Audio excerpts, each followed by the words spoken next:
안녕하세요. 서초 골든클럽 역사 강사 금동창입니다. 오늘은 보시는 것처럼 한일 합병 전후의 역사적 모습은 이러했다 하는 테마로 역사를 살펴볼까 합니다.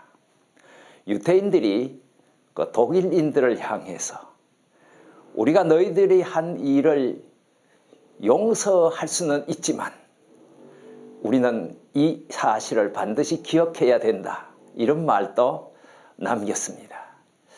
오늘 신문에도 나왔습니다마는 일본이 역사 교과서를 100% 독도는 자기 땅이다 라고 하는 그런 정책을, 교육 정책을 세워서 실행을 하고, 우리는 또 거기에 대해서 엄청나게 격분을 하면서 이 한일 관계가 계속 갈등으로 가고 있는데, 지정학적인 상황이나 역사적인 상황으로 볼 때에 이제는 서로 용서할 것은 용서하고 기억할 것은 기억해야 되지 않겠나 하는 그런 차원에서 우리가 얼마나 일본이 철저하게 한일 합병을 준비해 왔는가 하는 것을 살펴보도록 하겠습니다.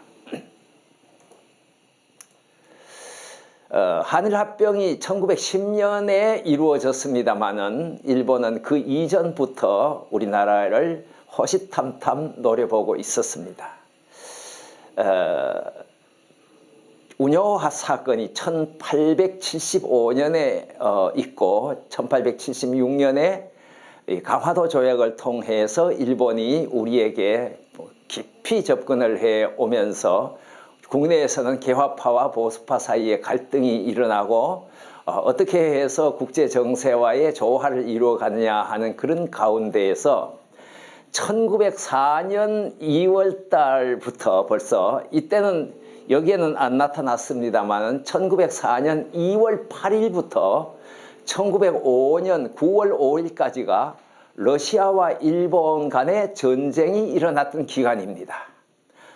결론적으로 러일 전쟁에서 일본이 이김으로 말미암아서 우리나라는 완전히 일본의 외교권을 박탈당하는 그런 모습으로 역사가 흘러가고 있습니다만은, 그 이전에 보면 1904년 2월 한일의정서라고 하는 것을 체결했습니다. 2월 8일 날 러일 전쟁이 일어났기 때문에 이때는 러일 전쟁이 진행되고 있은 때였고, 일본이 조선 내에서 군사활동을 인정해 달라고 하는 것을 의정서를 체결하면서 요청을 했고, 그해 8월 달, 이때는 벌써 전쟁에서 일본이 러시아군을 저 요선에서 크게 이겼고 만주전에서도 크게 이겼을 때였습니다.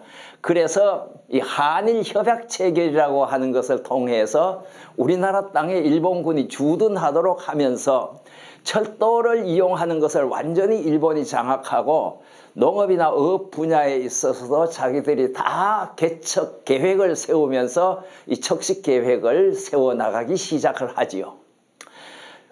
이런 것을 거쳐서 이제 아까 본 것처럼 1905년 9월 달에 러일 전쟁이 끝나면서 미국의 중재에 의해서 러일 전쟁이 끝나고, 일본은 러시아에 이겼지만은 사실은 미국이 중재를 하는 바람에 전쟁 배상금도 하나 못 받고 전쟁을 끝내야 했습니다.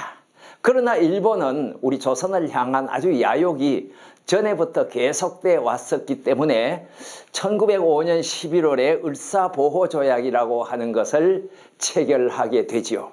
물론 이 이전에 1905년 7월 달에 카스라 테프트 조약이라고 해서 일본이 우리나라를 점령하는 것을 미국이 인정하는 그런 조약도 있음으로 인해서 일본은 아주 당당하게 조선을 이렇게 자기들 나라로 보호하는 나라로 집어넣었고, 그러면서 우리나라의 외교권을 박탈을 하고 통감부라고 하는 것을 둬서 조선 왕실을 감시하는 그런 역할을 하게 되죠. 이것이 1905년 11월 17일입니다. 그래서 을사년이라고 해요. 을사늑약이다 또는 이런 얘기를 우리는 하고 있지요.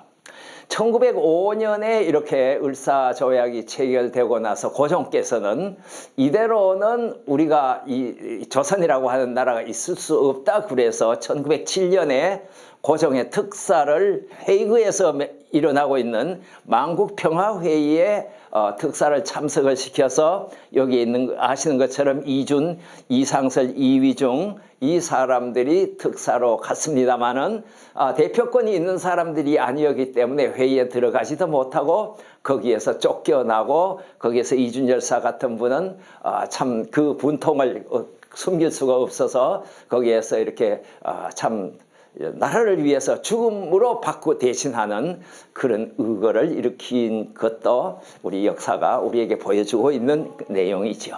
조선의 특사를 헤이그에 보내고 고종이 을사보호조약 이후에 그냥 가만히 있지 아니하고 계속 그 독립을 위한 노력들을 하는 것을 일본이 보고 그것을 참을 수가 없어서 1907년 7월 달에 드디어 일본은 고종을 퇴위를 시키고 그 아들 순종을 즉위를 시킵니다. 순종은 벌써 이때 나이가 많아서 참 태자라고 소리 듣기가 어려운 입장이었지만은 순종은 자기가 어떤 정치를 할 수 있는 여건도 능력도 갖지 못한 상태에서 일본에 의해서 왕의 자리에 오르게 되고 그때 일본이 이제 순종에게 압력을 넣어서 조약을 체결하는데 그것이 정미 7조약입니다. 그 해가 정미연이기 때문이었죠. 그래서 그 조약의 내용을 보면은 지금부터 조선의 모든 군대는 다 해산한다. 한 나라의 군대 해산권을 합병하기도 전에 일본이 요청을 한 겁니다. 그 다음에 정부 관리 임명. 그게 조선 정부에서 관리를 임명하는 것도 일본 통감부의 동의를 필요로 한다. 그래서 통감부가 좋다고 하는 사람만 쓰게 했지 통감부가 거절하는 사람은 관리로 쓸 수가 없었습니다. 그리고 중요한 요직에는 일본인을 데려다가 조선의 중요한 요직에다가 앉혀서 일본인으로 하여금 조선 정부의 관리로 쓰도록 그렇게 조치를 합니다. 그리고 나서 조선에서 일어나는 모든 사업권, 예를 들면 뭐 철도를 놓는다든지 광산을 이렇게 개발을 한다든지 무슨 이 사회 간접 자본을 일으킨다든지 하는 그런 모든 그 사업권에 대해서도 일본의 통감부가 그것을 장악을 하고 우리가 어떤 독자적인 계획을 세워서 추진한다거나 이런 것은 거의 불가능한 조치로 이 정미 7조약을 통해서 일본이 사실상 합병 전에 우리나라의 모든 것을 이렇게 휘어잡는 그런 조치가 일어나고 그것의 후속으로 이제 1908년에 조선척식회사라고 하는 것을 설립을 해서 이제 서양에 보면은 동인도 회사, 서인도 회사 막 그런 같은 개념인데 국가가 나서서 하는 것보다는 하나의 주식회사 형태로 가서 그 나라의 내정을 간섭하는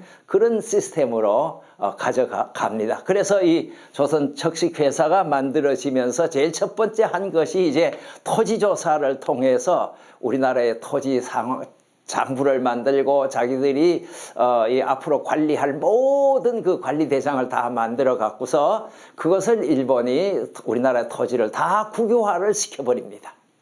국유화를 시켜버리니까 옛날에는 대지주도 있고 소장농도 있었지만은 이 대지주도 없어지고 모두가 소장농 체제로 바뀌어져서 소작제가 시행을 되면서 소장료도 옛날에 받던 거에 비해서 엄청나게 많이 일본에 물어야 되는 그런 상황까지도 가게 됐고 또 일본 입장으로서는 이러한 토지조사를 통해서 좀 긴 차원에서는 일본에 있는 사람들, 일본도 인구가 많고 밀도가 높잖아요. 그러니까 섬나라에서 대륙으로 좀 많이 이렇게 내려보내 갖고서 이곳에서 자기들이 살 수 있는 그런 터전을 마련하기 위해서 이 척식회사를 만듭니다. 그러나 그 후에 이 적식회사에 우리나라의 의열단 같은 사람들이 가서 포탄을 투척하고 뭐 이러는 사건도 있기는 했습니다만은 어쨌든 우리 조선으로 봤을 때는 아주 이 눈에 가시 같은 것이 적식회사였지요. 이렇게 해서 이제 일본이 야금야금 오는 동안에 1909년 10월 26일 날 만주 할빈 역두에서 일본의 거두 이토 히로부미, 우리는 이등방문이라고 하는 그 분이 안중근 의사에 의해서 저격을 당합니다. 이토 히로부미는 일본 역사에서도 그렇고 세계 역사에 있어서도 매우 높은 평가를 받고 있는 사람입니다. 우리는 이토 히로부미 하면 아주 원수로 여깁니다마는 그는 일본이 개국을 하면서 왕정복고가 돼서 명치유신이라고 하는 헌법에 의한 새로운 국가가 탄생했을 때 그 국가의 총리 대신을 4번이나 한 사람이에요.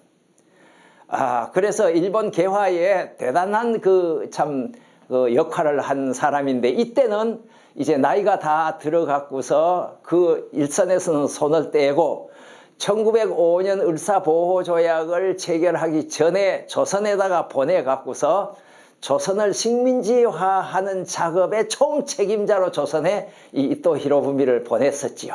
그래 갖고서 정말로 자기의 계획대로 을사보호조약을 체결하고 1907년에 일본으로 돌아가는데 그때 일본인들한테 대대적인 환영을 받고 아주 다시 더 영웅 칭호를 받은 그런 사람이었는데 결국은 이제 현업에서 물러나 있었기는 했지만은 이런 외교적인 문제에 있어서는 상당히 많은 영향력을 갖고 있어서 이때도 러시아에 가서 이제 외무 협상을 하려고 가다가 할빈역에서 내려서 이제 거기 있는 일본인들 위로하고 그렇게 아마 가려고 했던 것 같아요.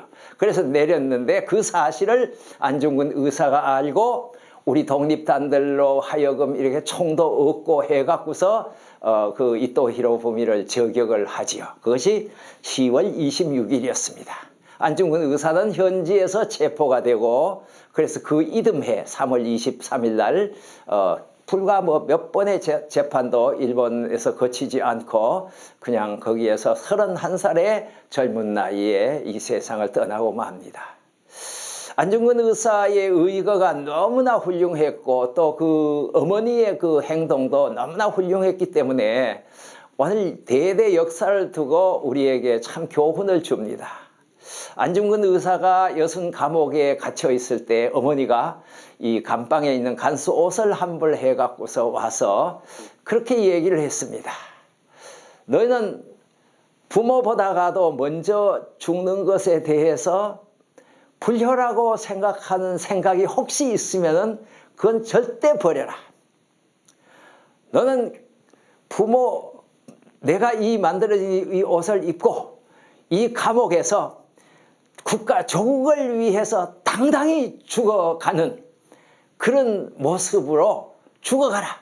그것이 진정으로 부모에게 효도하는 것이다. 이렇게 말을 남겼다고 하는 얘기도 전해지고 있습니다. 집안적으로 볼 때는 천주교를 믿고 있었는데 안중근 의사는 자기 맏아들을 천주교 신부로 만들고 싶은 생각도 있다고 옥중에 있으면서 그렇게 했는데 그렇게는 되지를 못했습니다. 안타깝게도 어쨌든 이 짧은 기간 동안에 이 참 이등방문을 죽이고 우리나라의 그 기계를 아주 드러낸 그 10월 26일 할빈 역두의 이토 히로부미 저격은 역사에 길이 남는 부분이기도 하지요.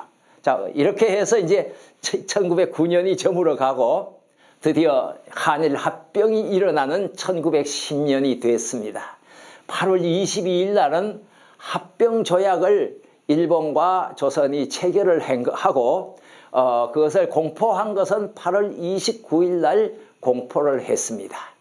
그 이전에 이제 총리 대신 이완용과 내무 대신 박재순 등 우리나라의 개화파 내각하고 일본하고 이제 협의를 해갖고서 이런 절차에 따라서 합병을 하겠다 하는 것으로 해서 하는데 이제 이 이완용이나 내무 대신이 우리나라 순종을 대신해서 나가서 일을 보겠다고 하면 위임장이 있어야 되잖아요. 그래서 이제 위임장을 찍으러 와서 그 위임장에는 도장을 찍어줬습니다. 거장이.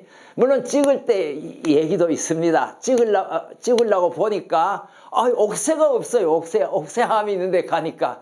그래서 그 옥새를 막 어디 갔냐고 찾다가 보니까 그것이 순종의 왕후, 그러니까 순종의 왕후가 가져갔다고 하는 것이 이제 알게 됐어요. 그래서 순종의 왕후를 또 열심히 찾았는데 못 찾다가 그 궁궐 속에서 또 못 찾을 일이 있겠습니까? 보니까 이제 저 병풍 뒤에 숨었는 것을 찾았어요. 그래갖고 옥새 내놓으라고 하니까 안 내놓는 것을 보니까 치마 밑에 감추고 있었던 것을 가져다가 도장을 찍었다. 뭐 이런 얘기도 있습니다. 그런 식으로 해서 이렇게 위임장에만 서명을 했다. 1926년 순종이 돌아가실 때 그가 운명하기 전에 내가 이 한일 합병 비준 조약에는 도장을 찍지 않았다. 서명을 그랬다고 고백을 했고 그것이 실질 뭐 그때도 안 찍었으니까 안 찍혔기 때문에 국제법상으로 보면은 그것은 분명히 위법한 일인데도 이 힘의 논리에 의해서 뭐 그것이 이제 별로 문제가 되지 않고 그냥 효력을 발생해 갖고서 한일 합병이 체결되고 공포가 돼 버린 거죠. 그리고 나서 일본은 조선 총독의 군부 출신 데라우찌라고 하는 사람을 군인 출신인데요. 이 사람을 세워서 무력 통치를 합니다. 초기에는 아주 무단 통치를 하는데 그렇게 그러기에는 아주 이 무관 출신이 아주 적합하지 않겠어요? 그래 했고 그때 이제 우리 독립협회가 만들어지고 하면서 이전에 만들어지고 하면서 만들어졌던 황성신문이나 대한민보 이런 것들 신문이 있던 것을 다 폐간을 해버리고 그 다음에 대한매일신보 이게 아마 오늘날 서울신문일 거예요. 대한매일신보는 총독부 기관지로 만들어 갖고서 총독부가 하고 싶은 얘기를 이 신문을 통해서 사람들에게 하도록 하는 이렇게 조치를 합병 이후에 했습니다. 근데 이렇게 되니까 이제 전국에서 이것은 일어난 애국 운동은 1905년에 을사보호조약에서 10년 사이에 일어난 그런 운동입니다만은 그 운동도 우리가 어떻게 대처할 거냐 하는 것을 놓고 강경파하고 온건파가 서로 분열되어서 싸우는 바람에 힘을 얻지 못했는데 일본은 그 사이를 비집고 들어와서 일본의 그 모든 문제가 생기면은 일본이 각색을 해갖고서 아주 이것은 이건 이렇고 저렇게 하면서 이건 일본이 가입한 게 아니고 조선 사람들끼리 한 것이다. 뭐 이런 식으로 이제 계속 해 나가니까 우리의 이 반대 운동이 힘을 얻지 못하는 그런 계기가 경우가 됐습니다.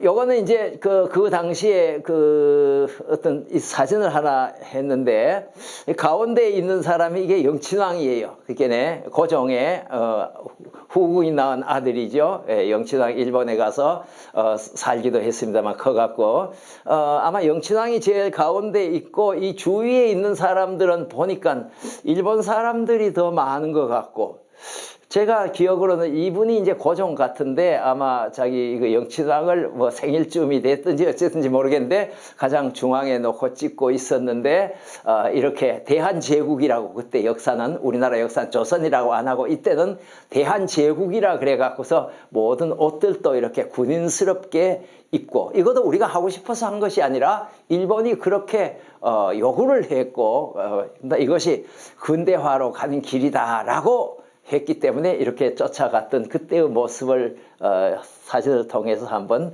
보게 됩니다. 그리고 이제 이 친일 단체들이 생겨나기 시작합니다. 그래서 이제 일진회라고 하는 단체가 생긴데 송병준, 유시명, 유학주 등 유신회가 조직해서 과거에 독립협회에 가담했던 사람들을 관계자 중심으로 조직된 단체가 하나 있었고 진보회라고 해서 이제 동학이 일어났을 때 사실은 대원군이 동학군을 이용해 갖고 일본을 몰아내 보려고 뒤에서 동학군을 사주를 했던 것이 사실이거든요. 일본이 그 원인을 찾으려고 했지만은 결국 못 찾고 말기는 했습니다만은 그 동학 잔당들이 모여 갖고서 전국적인 조직으로 갔지만은 모두가 다 일본 사람들의 녹아나서 이 친일 단체화 되어버리고 말았습니다. 이런 일도 있었죠. 1907년에 대한매일신보, 아까 그 기관지가 됐다는 신문을 통해서 우리나라 사람들의 손으로 이 외교권을 일본에게 위임하고 을사보호조약을 맺은 것은 너무나 합당하다 하는 주장을 펴는 글을 신문을 통해서 실은 것도 있는데, 이런 것이 이제 일본 사람들이 우리나라를 어떻게 했는가 하는 것을 단적으로 보여주는 것이죠. 그래서 그래나 1910년 합병이 되면서 이 모든 신문들이나 뭐 이런 조직들이 다 이렇게 깨어져 버리고 그냥 폐쇄시켜 버렸습니다. 일본은 악착스럽게도 한일 합병 후에 일본의 조치인데, 사실 합병 후가 아니고 6월 달에, 합병은 8월 달에 됐는데 벌써 그 이전부터 어떻게 조선을 운영해 나갈 것이냐 하는 것을 사전에 결정을 해 뒀습니다. 그 내용이 제일 전제가 천황을 대신하는 권한, 천황은 일본에 있으니까 천황을 대신하는 권한으로 나라를 통치를 한다. 이 대전제. 일체의 정무는 무관 총독이 독재한다. 대라우찌가 무관이라 그랬잖아요. 무관 총독이 독재하는 것으로 그렇게 결정을 했고, 통치기구는 복잡할 것이 없다. 간단히 해라. 그래야 의사결정도 빠르고 효율적이지 않냐. 이런 거죠. 통치부의 회계는 모든 그 재정이나 이 통치부의 회계는 독립채산제로 해라. 일본 본국에다가 손 내미지 말아라. 너희가 그 나라에서 제주껏 털하든지 뭐 강압을 하든지 뭘 해서라도 독립적으로 운영을 하라. 이런 것들이 벌써 8월 달에 합병 이전에 모든 것이 결정이 돼서 합병이 이루어진 것이죠. 이런 모든 것들을 통틀어서 이제 일본이 조선의 식민지 정책을 어떻게 했냐 하는 것을 다시 한번 리뷰를 해보면 한 4가지 방향에서 했다라고 결론을 지을 수가 있습니다. 첫째는 조선인 동화 정책입니다. 하나, 동화. 조선인과 일본인이 다 하나로 된다. 그래서 동조 이론. 일본과 조선의 할아버지는 같은 할아버지 출신이다. 같은 자식이다. 이런 논리를, 역사를 왜곡을 해 가면서 하고, 문화적인 것도 모두 이제 조선적인 것은 말살을 해버리고 일본화를 시키는 이런 정책을 썼습니다. 그리고 경제적 수탈 정책, 두 번째는 다른 나라를 침략하고 식민지 만든다는 것이 제일 큰 목적이 사실은 경제적 수탈 정책인데, 일본에서도 우리나라를 농토를 이용해서 자기들이 모자라는 양식을 받아가고 자기들이 없는 사업권을 싼 곳, 인건비 싼 곳 또는 땅값 안 드는 곳 이런 것에 갖다가 운영을 해갖고서 자기들이 경제적인 부를 키워보겠다고 하는 이 경제적 수탈 정책. 그리고 기업을 하려고 했어도 우리 스스로 하도록 하지 못하고 모든 것에 그 일본이 통제를 하는 그런 쪽으로 경제를 운영을 해갔다. 세 번째가 이제 퇴폐 문화의 유입 정책입니다. 그래서 이 조선 사람들이 저 선비 정신이나 이런 것들을 계속해서 유지할 것이 아니고 서장의 문물을 갖다 준다고 하는 그런 의미도 있었지만은, 어쨌든지 일본에서 들어와 있는 그 서양화된 문화 또는 일본에서 있던 정치 운동, 이게 사회주의 운동이라든지 무정부주의 운동이라든지 이런 것들을 이렇게 집어넣고, 그 다음에 퇴폐주의 같은 것 또는 뭐 이 첩제도 뭐 이런 것들도 합리화를 하고 이런 것들을 해갖고서 하여튼 정신적 육체적으로 황폐화를 더욱 도모했다. 그리고 이제 네 번째가 교회 탄압 정책입니다. 이때 교회는 1907년부터 교회 교세가 확장하기 시작합니다. 1907년. 그렇게 그 을사보호조약 2년 후인데요. 물론 이때 이제 이 여러 나라에서 선교사들이 우리나라에 들어와 있었고, 선교사들의 도움을 받아갖고 이승만 박사 같은 분이 사실은 미국에 유학도 갔고 그래서 박사학위도 받고 했습니다마는, 선교사들이 우리나라에서 일어나고 있는 일본 사람들의 그 모든 활동에 대해서 각국으로 세계로 나가는 창구 역할을 해줬고, 그 다음에 와서 우리나라 사람들을 이렇게 전도를 해갖고서 기독교화를 시키는 운동을 열심히 했거든요. 그래서 이제 스코필드 박사 같은 분, 카나다에서 온 선교사인데 그분은 우리나라의 이름을 석호필이라고 받았어요. 그래서 이 3.1 독립운동 33인은 우리나라 사람이지만은 34번째 사람이 스코필드 카나다 선교사다, 이래 할 정도로 우리나라의 독립과 해방 이런 것에 그냥 도움을 줬거든요.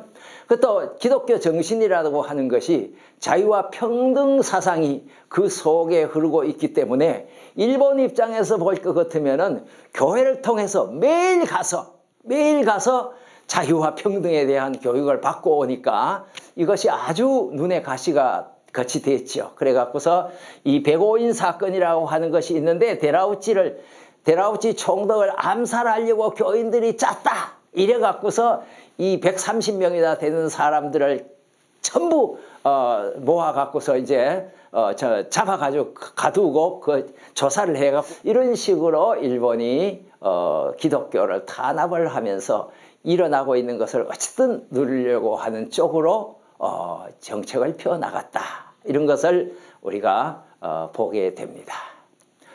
서두에도 말씀드렸듯이 이런 그 현실을 정확히 아는 거하고 모르는 거하고 그냥 그렇다 하는 것보다가 우리가 바른 판단을 하기 위해서는 바르게 알아야 되겠다, 그런 생각에서 용서는 하되 잊지는 말자, 이런 마음으로 이 말씀을 전했습니다. 어쨌든 지금 국제 정세로 볼 때는 우리가 일본하고 사이에 한미일 사이에 매우 좋은 관계를 유지해야 되는 이런 시점에서 우리가 정말 사실을 정확히 알면서 우리의 그 나아갈 좌표를 잡아나가는 것, 그것이 우리가 지혜롭게 사는 길이 아닌가, 이런 생각이 들어서 이런 내용으로 한번 소개를 해드렸습니다. 이상으로 마치겠습니다. 감사합니다.